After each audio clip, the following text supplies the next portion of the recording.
So it starts from a story that Haban, he is from Guwahati. He came with his father to a place where he witnesses certain kitchen, and the kitchen is moving. So he is surprised. He asked his father that how is it possible? The father replies that these are not made of bricks and stones. These are movable iron and aluminium, and it works with engine, that is the energy to work. So this aluminium and iron will find it almost everywhere. It is everywhere. So minerals are what? The minerals, they are naturally occurring substances that have definite internal structure. So if you say that this is a mineral, so it may contain say X% of something, Y% of something, or Z% of something. That is say 20% here, 30% here, and 50% here. So this is a specific kind of mineral which is having a definite internal structure. It can be chemical differently or physical differently. So they are found in various forms, and they are used for variety of purposes like diamond, the limestone, fluoride, and aluminium. And if I can tell you that right from a needle to the airplane, we will find different type of minerals being used. Even the human body, even we use the mineral in different form of way. Apart from this, I can just give you an example that the toothpaste you use, like toothpaste cleans your teeth, and we have abrasive minerals like silica, limestone, aluminium oxide, and various phosphate, and that do the cleaning. To reduce the cavities, we have fluoride, which comes from mineral fluoride. Then we have titanium oxide, most toothpaste, and we have different minerals in it like rutile, ilmenite, and anatase. The sparkling comes from the mica, abrak. So this is, and also the outer covering and the internal ones, means outer covering is of course coming from plastics, that is coming from petroleum.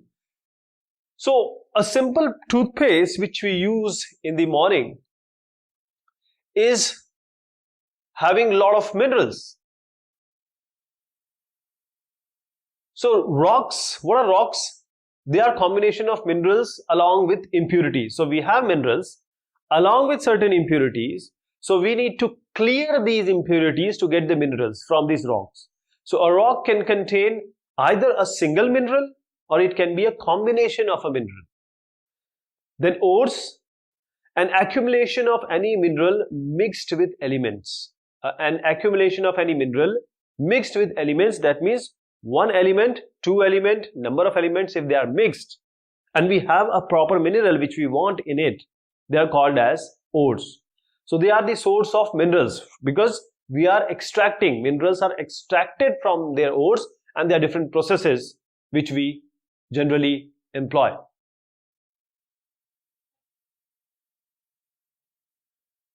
Let me just give you an idea of classification of minerals. Like it can be metallic, it can be non-metallic, and it can be energy minerals. So metallic, that means they have certain properties, like they are malleable, they can be put in sheet, they are ductile, you can have wires, you can make wires out of it. They are lustrous, that means they sparkle, they will shine, and they have good electrical and they're a good conductor of electricity, and they're good conductor of heat also. So these are metallic. Then we have those elements which are not metallic, that is the properties I just told you, they don't follow or they don't show. So these are non-metallic. And then we have minerals which are energy producing, they produce energy. So in metallic we have ferrous, non-ferrous, and precious. In ferrous, ferrous means, see, ferrous has come from the Fe word, this ferrous. Ferrous means iron. Ferrous, Fe is iron. So ferrous, that means containing Fe, iron. So metallic, the other category in metallic is ferrous, that is iron ore, manganese, nickel and cobalt. So iron ore, manganese, nickel and cobalt, they have quantities of Fe, iron. Then we have non-ferrous, that is not having that much quantity or no quantity of Fe or iron. We have copper, lead, tin, bauxite. Copper is tamba. Then in the metallic category only, we have precious metals like gold, silver, platinum. When we come to non-metallic, we have mica, salt, potash, sulfur, granite, limestone, marble, sandstone, etc. The energy producing minerals that we know very well, like coal, petroleum and natural gas.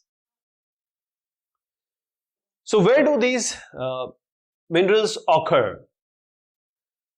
They occur in igneous and metamorphic rocks. They occur in sedimentary rocks. They occur in the deposition of surface rocks, in the sand of valleys and in oceans. So let us see them one by one. In igneous and metamorphic rocks, so they are found in cracks, crevices, the fault and joints called veins and lodes. For example, zinc, copper and lead are found here. In the sedimentary rock, the bed and layers as a result of different deposition and accumulation of different layers. So coal, iron, gypsum and sodium are found here. Then decomposition of surface rocks in the form of residual mass containing ores after decomposition take place. So if we find bauxite in these areas. Then in sand of valleys, especially the precious stones we find here. So an alluvial deposits of different rivers, different, the base of mountain. So these are alluvial deposits called placer deposit. They are called as placer deposit. For example, precious stones like gold, silver and tin and platinum are found here. In ocean also, we have different minerals in the diffuse form like the salt, the manganese and bromine. So what is the distribution of minerals in India? The petroleum deposit, I'll show you this in the map also, but just to know that the petroleum deposits are in Gujarat and Assam. The non-ferrous minerals we find generally in the Rajasthan area, and the coal, metallic minerals and non-metallic minerals are found in the peninsular plateau. So what is a mine? Mine, you cannot say anything as a mine until it's a large area having an abundant quantity of mineral deposits that can be easily and economically extracted. So say if this is a coast and you go say 1000 kilometer here and you put a lot of effort and you get a very little amount of mineral, and then the cost is also very high if you want to sell it, then there is no point in calling it as a mine or working out it as a mine. But if you have a place here, you have some industries here, this can be easily extracted and the cost is less, then you can call it as a mine. A mine is only when it is easily and economically extracted the minerals. Ferrous minerals, as I just said, that they have content of iron, so we extract iron from them. So India is quite rich. India is quite rich as far as the ferrous minerals are concerned, especially the iron ore. So India is rich in iron ore deposits. In these ores, we have different types of variety like magnetite, like hematite. So let me just tell you that which kind of different type of iron ores we have. So iron ore is a basic mineral and it is actually the backbone of the industrial development, and it's fairly abundant in India. We find it in good quantity. So magnetite is the best, is the finest iron ore with very high content, that is 70% of the iron content. So it has a very good magnetic quality. Magnetite, I'm talking about magnetite. Here it is. This is magnetite. So magnetite 70%, and it has very good magnetic quantities. That is why it is very much valuable to the electrical industry. and then we call it as hematite. Hematite ore is again most important industrial iron ore in terms of the quantities it is being used. So it is being used heavily. Slightly lower than iron content, this magnetite has around 50 to 60%, 50 to 60% of the iron content.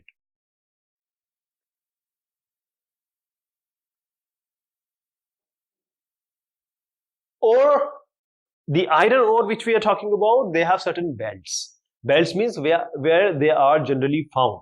So we have already identified the areas. I'll just go to these areas. These are iron ore fields. So this area, these are iron ore fields. And the triangle you see, these are the mines. These are the mines. So we have this one, this one, this one, and this one. 1, 2, 3, 4. So these are different belts being called. So first one is the Odisha Jharkhand belt. So this is the Odisha Jharkhand belt. We have Badamapar, Mayurbhanj, and Kendujhar, Singhbhum, the Naubundi, and Goa. These are the major mines here. Then we have this Durg Bastar Chandrapur, this area, Durg Bastar Chandrapur. So in Chhattisgarh and Maharashtra, high quality hematite, this which I was talking about. The high quality hematite ores, they are found that are exported to Japan and South Korea. Coming to this place, we have the Bellary, Chitradurga, Chikmagalur, Tumkur and Tumkur. Then in Karnataka, the Kundarmukh, this Kundarmukh mine is most important. It is 100% export unit. So all which is being mined, they are being exported. Then we have certain places in Maharashtra, Goa, this region also. And this, we have Ratnagiri mines. They have rich deposits for iron ore. Let me take you again to this place which we just talked about. So these are the iron ore fields which are being identified, and then we have iron ore mines as we just talked about, the Kendujhar, the Mayurbhanj, and Goa, and here we have the Chandrapur and other like this Ratnagiri, and we have the Bellary, Tumkur. All these are here. These are the places which we just discussed about. So this is the production of iron ore. The data is from 2003-04. So we have this the highest producing right now. At that time may be different, but at 2003-04 it was Karnataka, followed by Odisha, then Chhattisgarh, then Goa, Jharkhand, and then others. This is the iron ore. Now one more thing I need to tell you, there is something called as rat hole mining.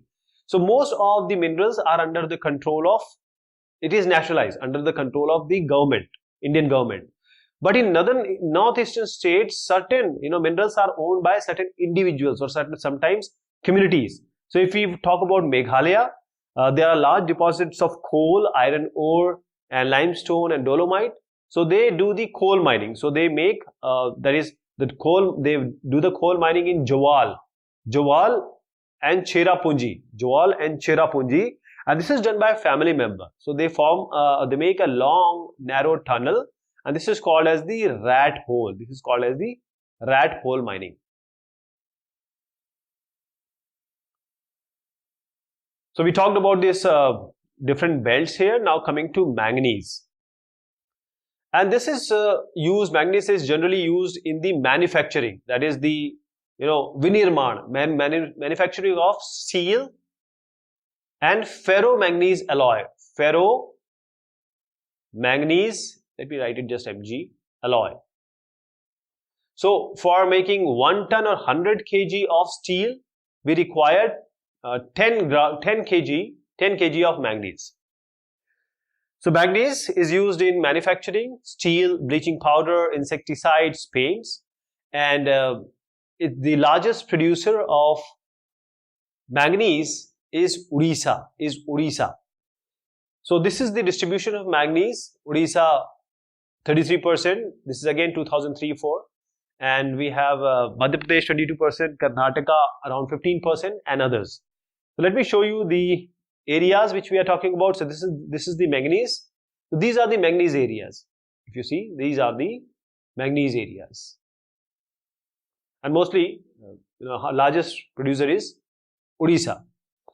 Now coming to non-ferrous minerals, So India is not very rich. We are not very satisfactory about the content, the non-ferrous minerals we have. So these minerals which include the copper, the bauxite, the lead, the zinc, and the gold, they play a very vital role in different metallurgical, engineering, and electrical industries. So let us see about the copper and bauxite. So copper, India again is deficient in copper. It's malleable, ductile, and it is having a good conduction of electricity.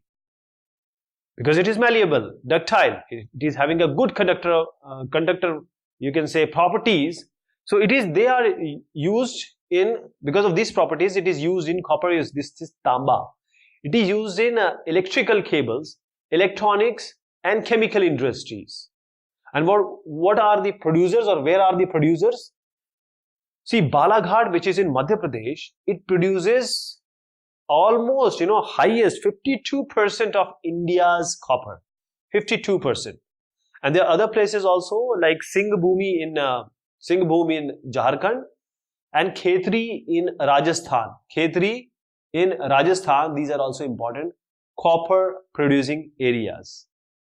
So this is the copper share, you see, Madhya Pradesh, because Balaghat almost produces 52%, so Madhya Pradesh is producing 58% and followed by Rajasthan, it is producing 42%. Coming to bauxite, so this bauxite is known for that this is an ore from which aluminium is extracted. We extract aluminium.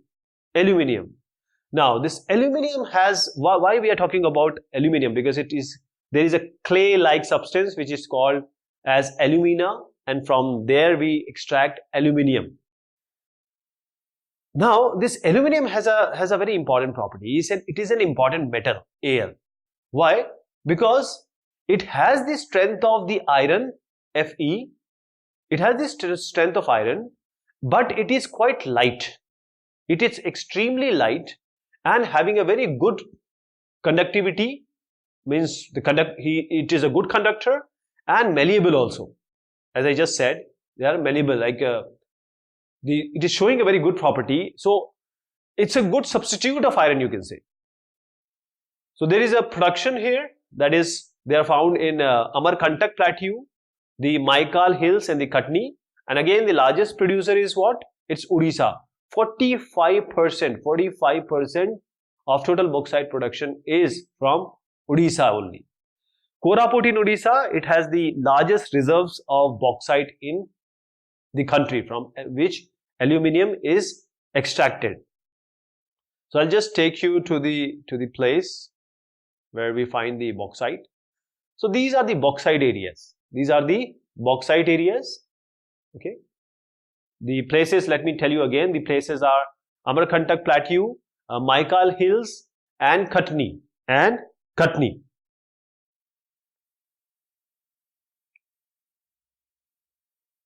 Coming to the non-metallic minerals, we start with mica, abrak.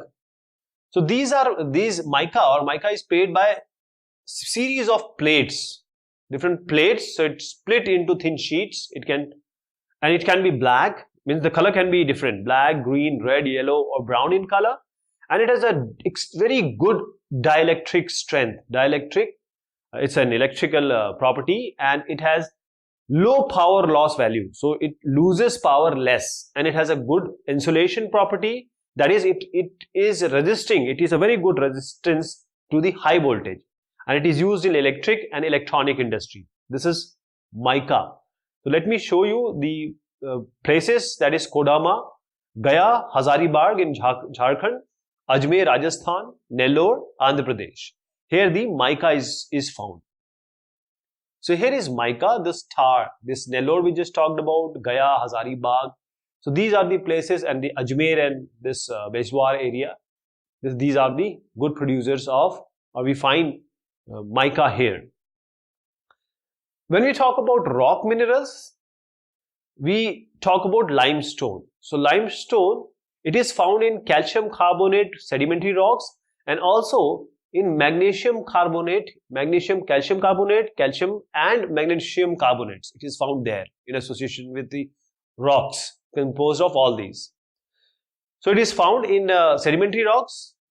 Limestone is the basic raw material for the cement industry. It is basically it is used in cement industry for iron smelting, iron praglan, Loha praglan. So it is an essential element for the smelting iron ore in the blast furnace.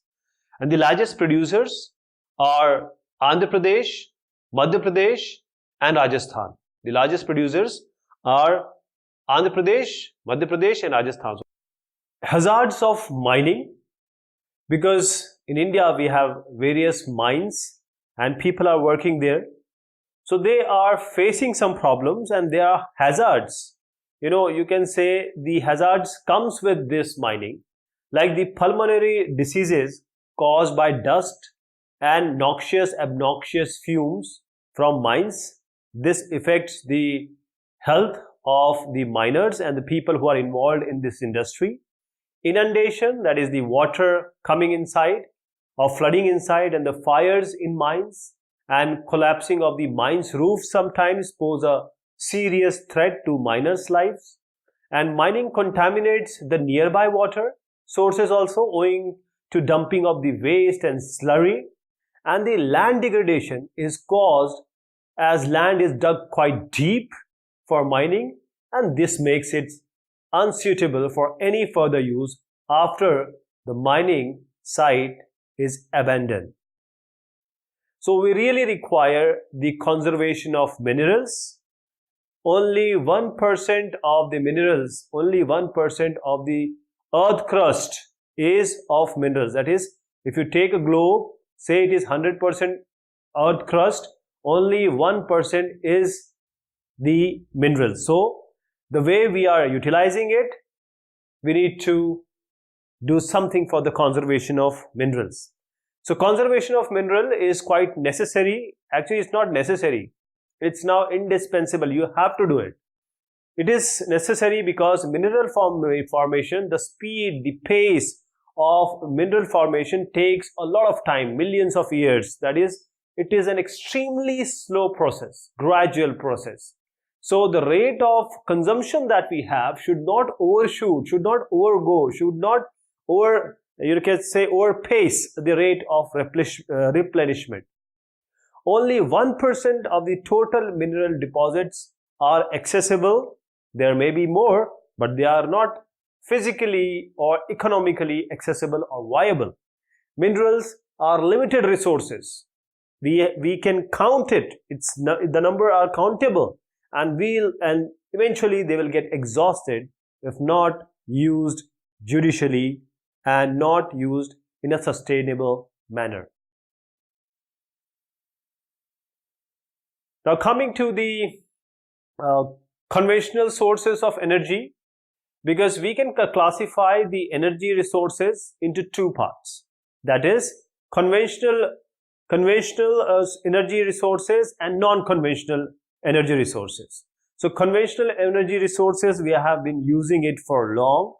That is, for example, if I take an example of firewood, then we have cattle dung. Let me write it cattle D. Then we have the coal, the petroleum. Then we have natural gas. And of course, the electricity, both in the hydel form as well as in the other form, which is thermal. These all are being used as conventional sources of energy. But because we just learned that why we need the conservation of the minerals, etc., and the conservation of energy has to be there, because most of the energy which comes from to the developing economy comes from these. So there has to be some other way. So we have non-conventional sources of energy, and this includes, let me write non-conventional energy resources. So this includes the solar energy, that is the sun's energy, then wind, of course, some areas get really nice wind. Then we have tidal energy. We have a long sea coastline. Then geothermal. This we have. And then we have biogas. And of course, the atomic energy. So these are the non-conventional source of energy. If you see that in the rural area, this upla, that is gobar cattle dung, this is used mostly for cooking. And this one type of time a meal is made by a woman. She takes 100 number of cigarette, the smoke she takes. So we need to discourage this cow dung cake kind of these resources, energy way of producing things is not good. And also when you are making it, you are consuming or you are depleting the good thing, or called as manure, that can be used for the agriculture. So let us talk about these conventional sources of energy. Let me show you before that. This is a view of inside of a coal mine. So this situation is not very good, and people working here are facing a lot of health hazards.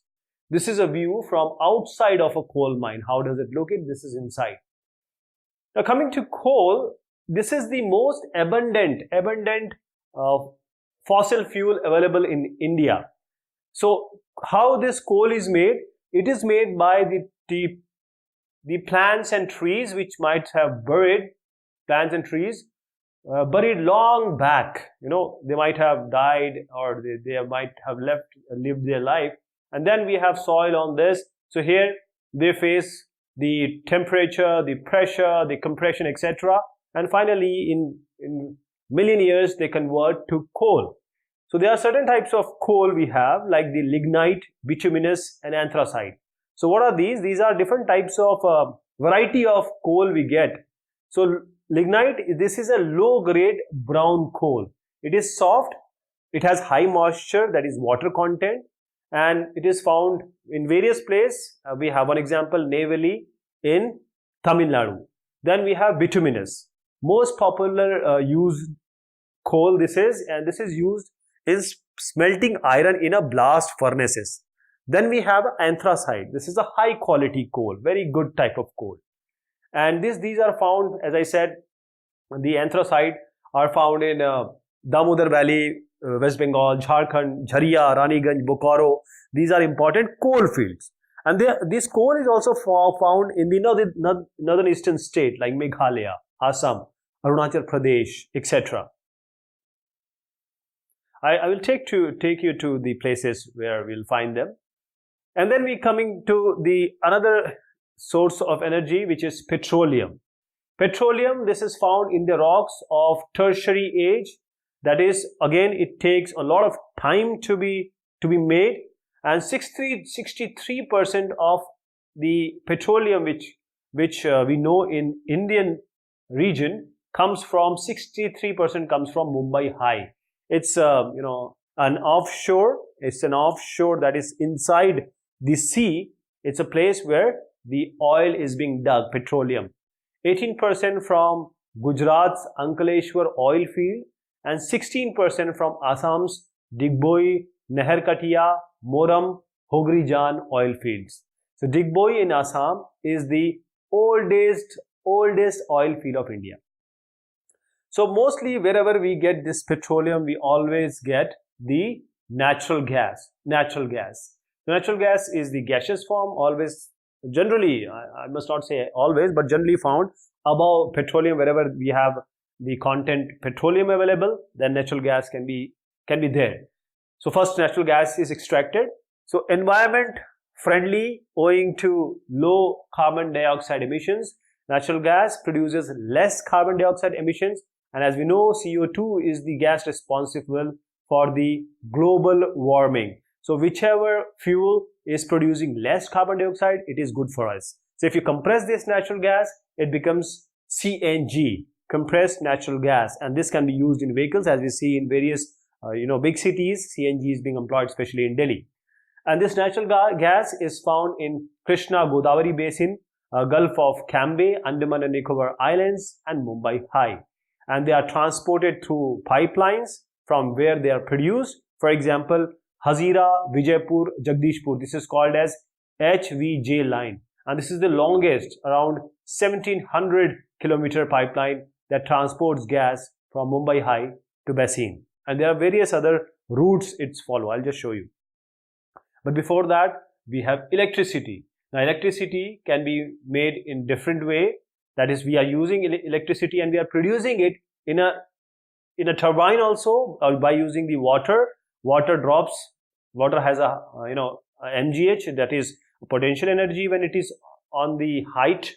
When it comes down, it gains kinetic energy, and the turbines can be moved, and then with the electromagnetic induction, the current can be produced, electricity can be produced. So this is the one way which we use it. And the second is we use the coal, etc., coal and other fuel to produce electricity, coal, petroleum, natural gas. So this when we use, and we call it as a thermal power, that is by burning the fuels like the coal, like the petroleum and the natural gas. If we drive turbines, this is through water, but if we use these coal, petroleum and natural gas to drive turbines to produce thermal power now. So this is called thermal power, but the electricity remains the same. So electricity, we have hydroelectricity. This is done by the force of water that I just showed. Bhakra Nangal, Damodar Valley projects, they generate hydroelectricity. Also we have the Kopili Hydel project, that is Kopili hydro projects, and they produce hydroelectric power. And the thermal electricity, that is we burn these coal, petroleum, natural gas in order to produce electricity. This is by coal, petroleum and natural gas, and there are around 310 thermal power plants in India. But the problem is they use these non-renewable fossil fuels to generate electricity. So these are the places which we need to understand, that where we find the coal, where we find the coal mines. So let me show you this area. These are the area of coal fields. These are the area of coal fields, and this is the Gondwana land. This is the tertiary land, and these coal is around 200 million years ago back. The life of this coal we find here, and the coal we find here is around 55 lakh years back. So these are the coal fields, but we have this triangle shows that we have coal mines like Singrauli, Korba, Singreni, Talcher, Bokaro, Jharia, and also here in these places. Then we have oil fields. So these are the oil fields. We have Basin and Mumbai High. Then we have here also at the Ankleshwar place, and from here, let me show you here also. There are places here where we find the Diboi, etc. These are the oil fields. But let me show you this 1700 kilometer HVJ line. This line goes here. See, it goes here, and it has various you can say tributaries also, and it goes up to this point. So this is how the content or can be transferred. So this line is HVJ natural gas pipeline. So this natural gas goes here, and we have major natural gas reserves in this place, here, and here also we have gas. See, this the lower part of northern eastern state. Then also we know that these are the major natural gas reserves. So these are in reserve, so we'll be using it. Then coming to the nuclear and thermal, I will be talking about nuclear just now, but let me show you this triangle. So because you have to remember this name, this is coming just now. This is Kakrapara. Then we have Tarapur, Kaiga, Kalapakkam, and we'll talk about others also. This Narora. These are all the nuclear power plants. Then we have so many thermal power plants where we burn the coal, petroleum and natural gas in order to produce the electricity. And if you know this, Kalpakkam is indigenous. Others are with the help of French, Americans, etc. This nuclear power plants has been made. So that's what I was talking about. This is nuclear energy. So this is obtained from the nuclear fission of radioactive elements like uranium and thorium. So the nuclear, there are two reactions which gives us immense amount of the energy, which is nuclear fission and nuclear fusion. So nuclear fission in the controlled environment can be used to produce electricity, or you can say power. So we use uranium and thorium for that. So uranium and thorium, they are found in Jharkhand, Rajasthan, and Kerala. And then India has 6 nuclear power stations. We just saw some of these in the map. Rawat Bhata in Rajasthan, Narora in Uttar Pradesh, Kalpakkam in Tamil Nadu, Tarapur in Maharashtra, Kaiga in Karnataka, Kagrapara in Gujarat. So these are the various important power stations. So there are, as I said, that uranium and thorium, we find it in different places. So these are the places we just saw, Jharkhand, and we have this in Rajasthan. It is found in the Aravalli ranges, and in Kerala also we have monazite sand, monazite, monazite. This monazite sand in Kerala, there also we find rich number, means we find good value of thorium. So now coming to the India, which is we have a very good solar energy because the latitude in which we are located. So India is a tropical country and we have enormous potential for solar power.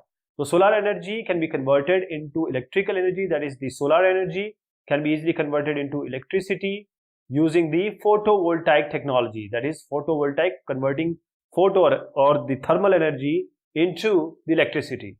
So largest solar plant in India is at Madhapur.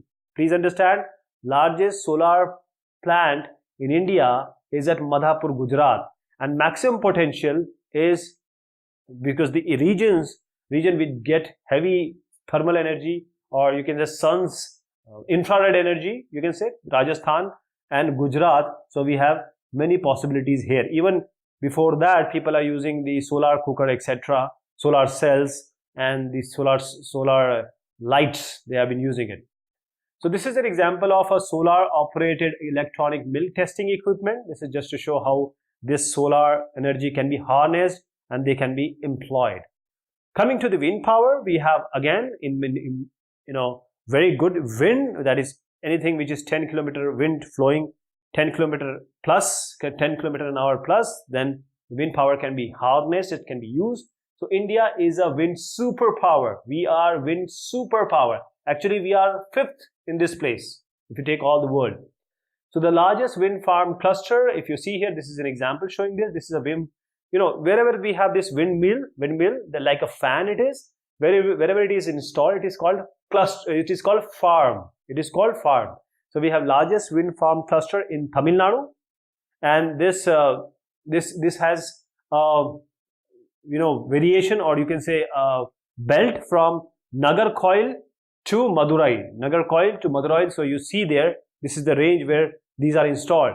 And apart from this, you get it in Andhra Pradesh and Maharashtra, Gujarat, Kerala. They also have a very huge potential for tapping the wind energy. So the Andhra Pradesh, Karnataka, Gujarat, Kerala, Maharashtra, Lakshadweep, they also have wind farms. And this, as I said, Nagarcoil and Jaisalmer, they are also well known for its effective wind energy harnessing. Now coming to the biogas. See, this biogas, this is a biogas plant, as you see. The biogas, is produced from the waste, farm waste, animal waste, human waste. And this is quite effective than firewood, dung cakes and kerosene. And you don't have to do anything. Just put the waste material here and the microorganisms and the various processes will automatically gives you a very clean fuel that is called biogas. So used mainly for domestic consumption in rural areas. So many people you will see gobar gas plants. So gobar gas plants, they are set up in rural areas which decompose organic waste and produce gas as well as provide manure. Once the gas is being produced, the content which is left, that is the slurry, can be used in the agriculture field as manure. Then one more important thing is of energy, which is the non-conventional energy source, is tidal energy. Now this tidal energy is because of the tide, low tide, high tide. So these tides are mainly because of the sun's motion.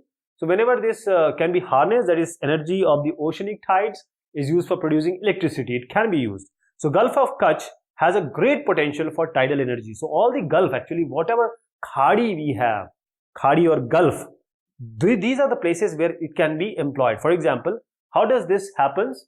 I'll just tell you about Gulf of Kutch. There is a 900 megawatt tidal energy power plant is set up here by the National Hydropower Corporation. Megawatt. See, just because they want to use the tidal energy. So how does this happen? The water is coming in the high tide, so there are gates, and this goes inside, so the gates are closed. So when they come out, there is a pipe, and there is a very pipe, or there is a speed which this water comes back because of the flow. So here the turbines are placed, and these turbines are moved, and this is how tidal energy can be harnessed. Then one more important energy is geothermal energy. So this geothermal energy, it is the energy, if you see the earth crust, this, if you go inside, we cannot go inside, but it is very hot. Even it is so hot in the crust that you see when the volcano erupts, it gives you molten lava. So it's so heated up here. So there are places near the earth crust which are quite heated, or they have the energy, and this is called the geothermal energy. So it is the energy produced by using internal heat of the earth. The hot springs in India, they are very ideal source for the generation of geothermal energy. So Manikaran in the Himachal Pradesh and Puga Valley in Ladakh, they have geothermal power projects.